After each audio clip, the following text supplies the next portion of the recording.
Good morning. Welcome to the problem session on DNA replication and transcription. Today, we're going to start off by looking at a couple of experiments, the Messelson and Stahl experiment and the Taylor, Woods, and Hughes experiment, that let us know how DNA replication works as far as the conservative versus semi-conservative versus dispersive methods. Then we'll look at the process of replication, and finally, the process of transcription. So let's start off with these two experiments. I'm going to skip down here to the diagram of the Messelson and Stahl experiment. Messelson and Stahl wanted to determine whether the new strands of DNA were formed in a dispersive, conservative, or semi-conservative method. In a dispersive method, if every old strand and every new strand would end up with some old and some new pieces of DNA. In a conservative method, the initial double-stranded DNA molecule would remain the same, and a new double-stranded DNA molecule would be produced.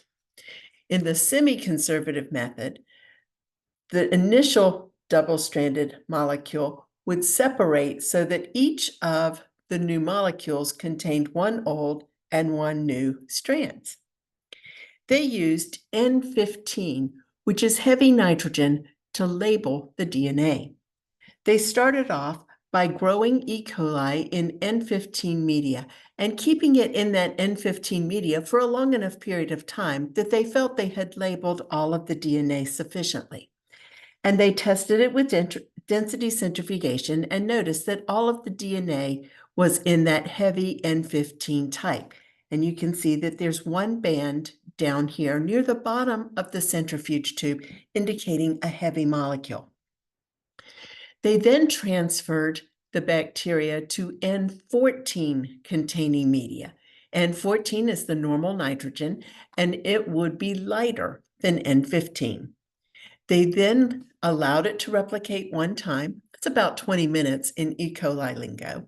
Sampled the solution to see how heavy the DNA was, allowed it to replicate a second time, sampled, and then allowed it to replicate a third time and sampled again. And at each time, they looked to see the weight of the DNA and if there was one band or two bands. So after one round of replication, they noticed that there was one band of DNA and it was intermediate in weight. This ruled out the semi-conservative method because, this ruled out the conservative method because with conservative, the old DNA would have remained down here at the N15 and a new molecule would have been at N14. However, it did not rule out semi-conservative or dispersive. Both of those would be expected to have about 50% of the DNA molecule being old and about 50% being new. They allowed replication to occur again, and they found two bands, one at the N14 and one at the intermediate band. This ruled out dispersive. With dispersive, we would still have had one band, but it would gradually migrate to a lighter and lighter density. And that was also supported when they saw the two bands with a proportionally more at the lighter band at the after the next round of replication. So looking at our chart here, the molecule they used was N15, which is heavy but not radioactive nitrogen. The technique they used was density gradient centrifugation.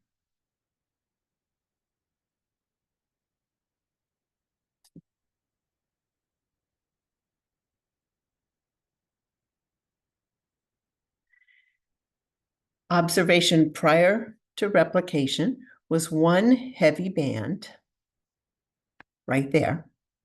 Results after one round of replication was one intermediate band.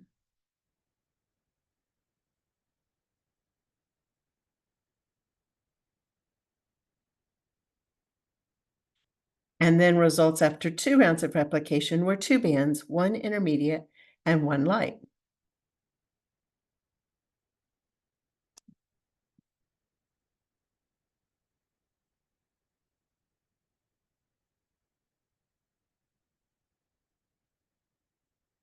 And as I said, seeing only one band after the first round ruled out the conservative mode of replication, but kept both dispersive and semi-conservative.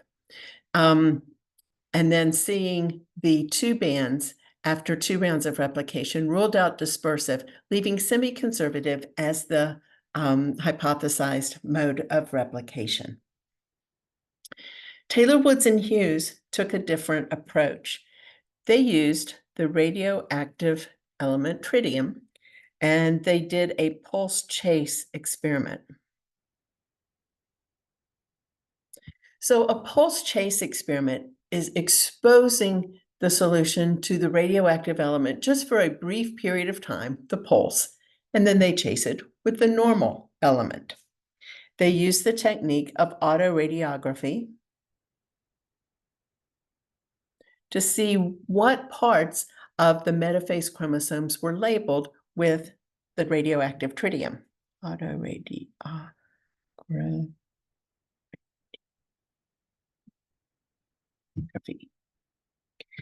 So before their replication experiment, there was no radiation, no radioactive label.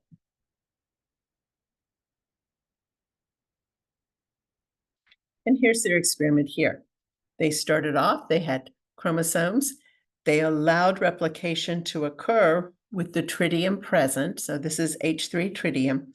And they noticed that both chromatids were labeled in the metaphase chromosomes after that replication period. So think of this as a G1 and then going through the S with the presence of tritium and then looking at a metaphase chromosome. They did not add any more tritium after that. They only had normal hydrogen. But after the next cell division, they noticed one chromatid was labeled and one was not labeled. So that tritium that was present here, first, it managed to get into both of the sister chromatids, which rules out the conservative mode of replication. But then if we think about this being 2 strands of double-stranded DNA with, let's say, big centromere, one strand with the hydrogen normal, one with the tritium, and then this chromatid over here with a normal and a tritium. Then in this next round of replication, we don't have any tritium in this particular one because when this replicated, we would only have that one strand of tritium present, which happened to go to this part. And new DNA without tritium would have been made over here using this blue strand as the template and then picking up another regular hydrogen strand.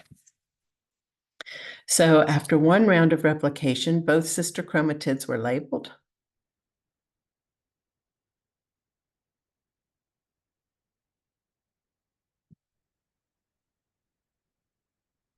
And after 2 rounds, only one sister chromatid was labeled.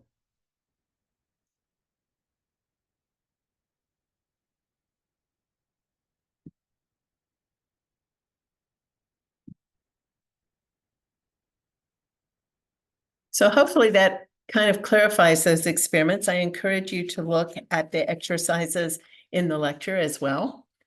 And let's see if we can move now towards the process. When we think of replication, we think of each of those strands needing to replicate. And early on, they felt that each of the strands would have an enzyme that replicated them. However, we found that all of the DNA polymerases, which add nucleotides, only add nucleotides in a 5' to a 3' manner. And so that was really an important find because that meant that as the DNA separated, one strand would be ready to add nucleotides 5' to 3', but the other would have to unwind a bit and then add 5' to 3', creating some discontinuous synthesis on the lagging strand where Okazaki fragments were those discontinuous pieces, versus the leading strand where replication could just go in the orientation of 5' to 3' in the direction of unwinding. So replication does begin at an origin of replication. In prokaryotes, typically you think of a circular chromosome with one origin of replication, but in a linear chromosome in eukaryotes, there are multiple origins. Replication does go in a 5' to 3' manner only, and it requires the deoxyribonucleoside triphosphate form. So the deoxyribonucleoside triphosphate. And that triphosphate form is really important. I'm going to write that word down here, deoxyribonucleoside triphosphate. So even though the nucleotides that are added only have one phosphate, the reaction requires the triphosphate form, and two of the phosphates are removed as the nucleotide with that last phosphate is added. And nucleotides are joined together by phosphodiester bonds.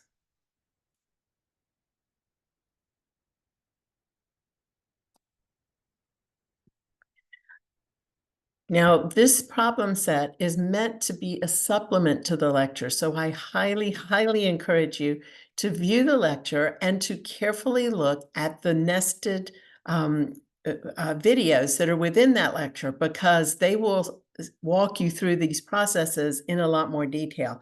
I just wanted to hit a couple of the highlights. And one thing I wanted to get here was how we would be able to recognize the strands where we have continuous versus discontinuous synthesis. This first type of replication is the rolling circle replication, where the DNA breaks on one strand and that strand moves across. One way this happens is in the conjugation tube with bacterial conjugation, and the end that moves across first is always the 5' end. That means this is the 3' end, and new nucleotides can be added 5' to 3' on that end.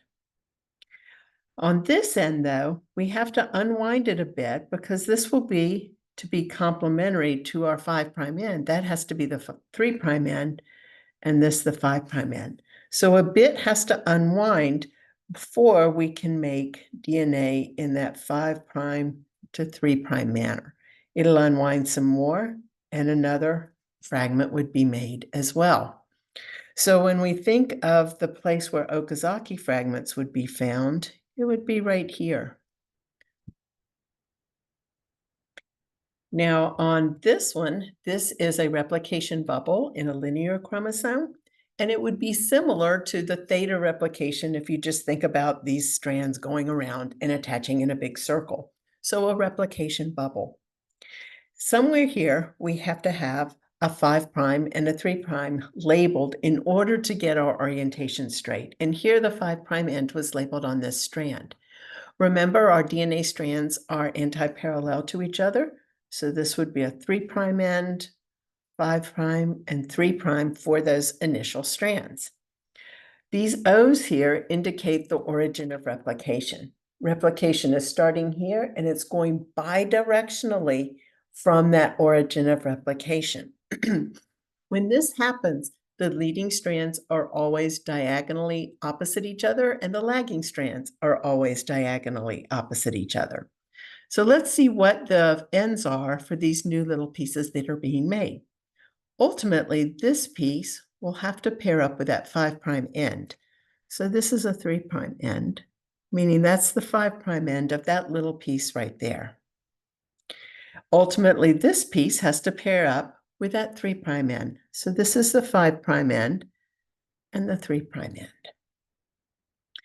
end. Similar ideas here, except of course they'll be opposite. So here going across, we'll end up with a 3' end here, 5' there. That one going across will be the 5' and the 3'. So from the origin, we're unwinding this way and that way.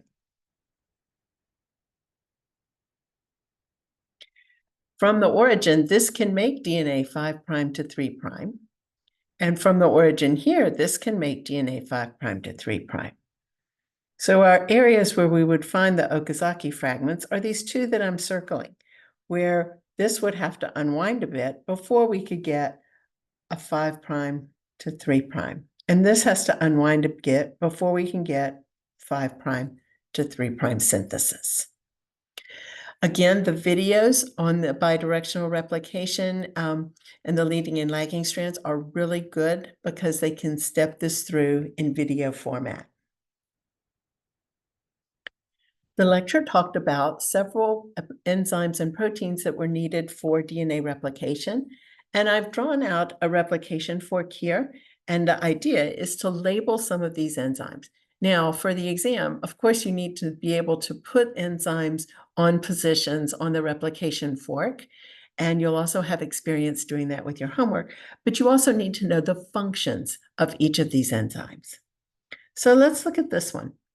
A seems to be this tan double bubble. DNA polymerase II actually works as a dimer, so two units joined together, so that one can be adding nucleotides on each of the enzymes. Oh, excuse me, this is DNA polymerase III, not 2, DNA polymerase. And it works as a dimer, which is two molecules put together. And it will add enzyme nucleotides 5' to 3' to an existing primer. However, the primer has to be put down before those enzymes can be produced. The primer is put down by an enzyme named primase. Primase and helicase are closely joined and are at the replication fork. Helicase will be this one right here that's right at the fork. And helicase is designed to help break those hydrogen bonds and allow those strands to separate. And primase is this little blue one right here. It's labeled D, not C. There we are. But they hang together. As the DNA strands separate, we have single strands, and those single strands may want to either go back together or curl up with each other. So we have single strand binding proteins, which are labeled C, and you can see them in multiple places along here, that help to prevent those strands from curling back and binding to either themselves or to the other strand. Let's see, E, where is E on my diagram? E is way over here. This is gyrase. As the DNA strands are pulled together, it causes tension and supercoiling in the molecule downstream from this site of the helicase. And gyrase nicks the DNA and allows negative supercoils to occur to relieve that tension. And our last one, F, is right here. F appears to be joining two of the Okazaki fragments together. So this is ligase. And sometimes we see that as DNA ligase is joining that last little sugar phosphate bond to seal the nick between two fragments. There are some other enzymes that are involved. DNA polymerase I is really important for removing the primer and filling in the gap, the missing nucleotides where the primer was. There might be a couple of others. I'll let you go back and look at your lecture on that.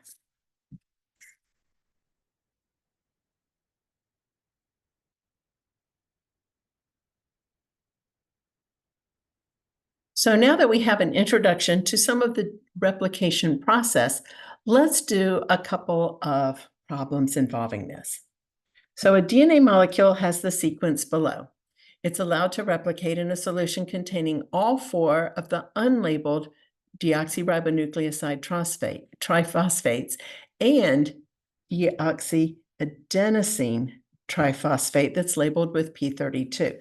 So that means all of our adenines, our residues, will have P32. So those will be the radioactive ones. Now, when we have replication occurring here, will both of our daughter molecules be radioactive or not? So when this strand replicates, it's got all thymines, so it will pick up all adenines. So since it picks up all adenines, the one that replicates on this top strand will be radioactive. However, this strand has already got all adenines, so it will pick up all thymines. Thymine was not radioactive, so it will not be radioactive. So only one daughter molecule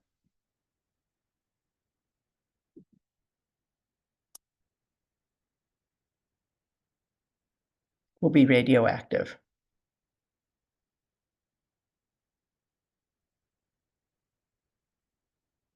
And it's the strand that is where the new nucleotides are added complementary to these thymines, because that will be our radioactive adenine. Let's try another one. Consider the DNA segment below. Assume replication starts at the leftmost base pair and goes that way. Which strand is going to be the template for the leading strand, top or bottom, and on which strand will the Okazaki fragments be found? So if we think about this as being where replication starts, if we were to draw a replication fork, then 5 prime, 3 prime, because those were the 5 prime and 3 prime ends. And I'm just going to write a few bases down, A, T, T, C, G.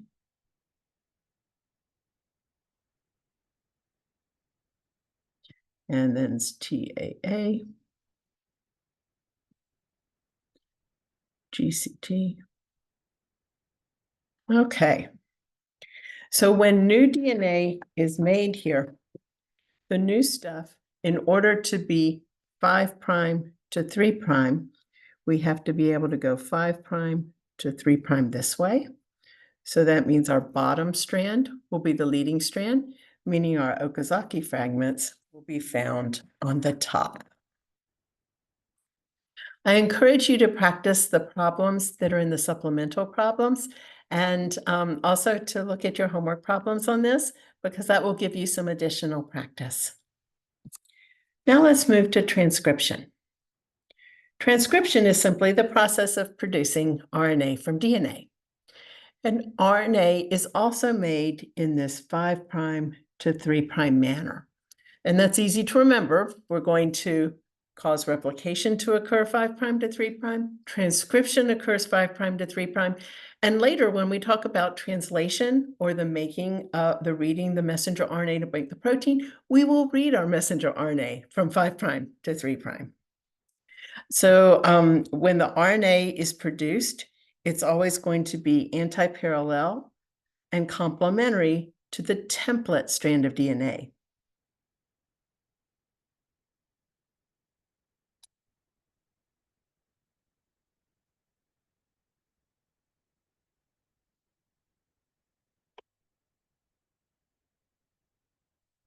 So anti-parallel, that means across from a 5 prime will be a 3 prime and vice versa.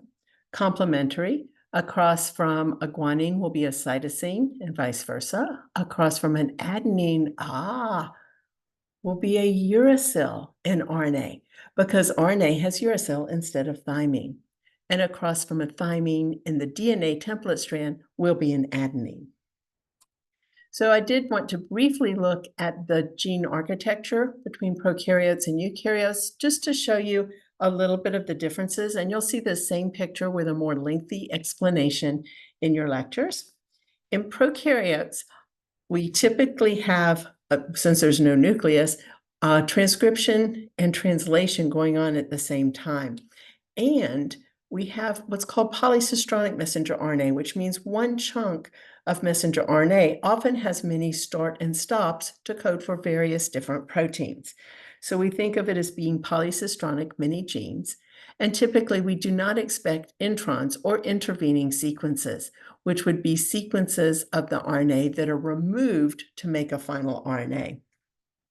There is a promoter and then a start of, this is our messenger RNA here, by the way.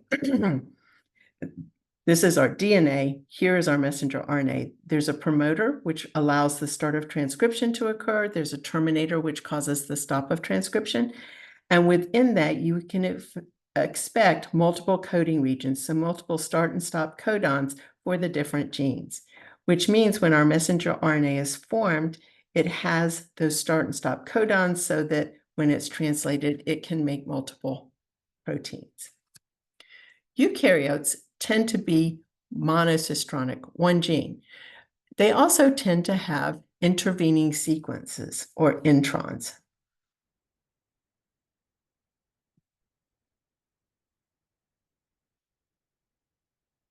So introns are just intervening sequences. Again, on the DNA, we will have a promoter, but it tends to be more complex with both a regulatory promoter and a core promoter. Each of these have specific elements that I'll discuss in the lecture. And then we have the part that is actually transcribed to make the primary transcript.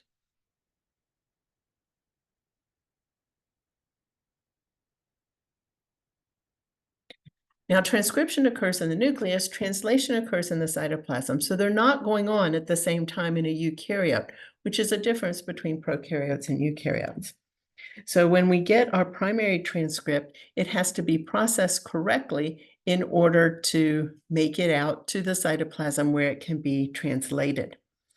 At the 5' end, we get a 5' cap, and this is a guanosine triphosphate thrown on backwards. The 3' end, it gets clipped, and then we get a poly A tail, which is a whole bunch, probably hundreds of adenine residues. And then the intervening sequences or introns are removed. In this diagram, the introns are the light green colors here, here, here, here, and they are removed, and then the dark greens or the exons are joined together. Typically, at the end of the day, there is one start and one stop in the final messenger RNA. So that's a primary transcript right here, and this is the messenger RNA that will go out into the cytoplasm and be translated, making one protein.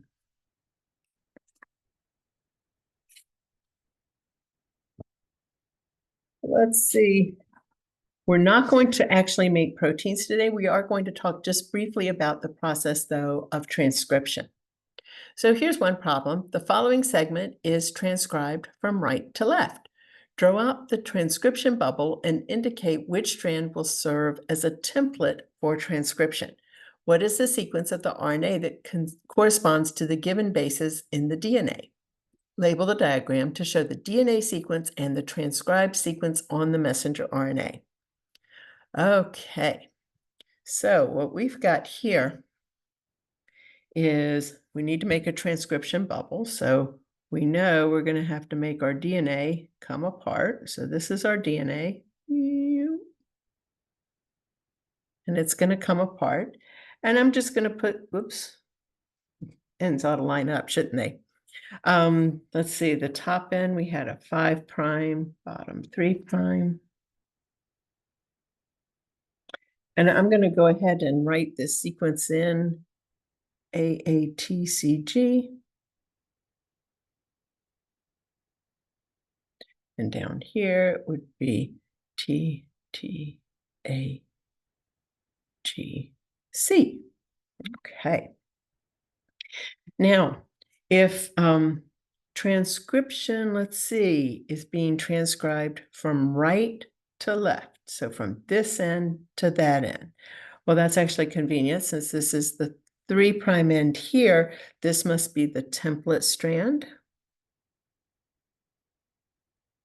And this would be the coding.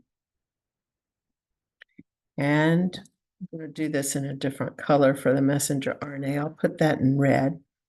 So if we think about transcription starting there, that 5' end is already going to be hanging off. And there's a 3' end. Messenger RNA is made 5' to 3'. So if this was the start, 3' here, that must be the 5'. And it's going to go that way. It'll keep going as the replication bubble continues to go. So let's see what would be the sequence here. Across from that G, we would have had a C. Across from the C, a G. Across from the T, an A. Across from the A's, got two of those, we would have U's because there's uracil in RNA and not thymine. Okay, let's try another one. The following segment of DNA is transcribed from left to right. Notice that transcription start and termination signals are not shown. In other words, I'm just trying to tell you the whole thing's going to get transcribed. You don't have to worry about what other parts of the DNA would be present. So only one strand of DNA is transcribed if transcription is going from, in this case, left to right. Is that going to be a template strand or a coding strand? Well, this would be a template strand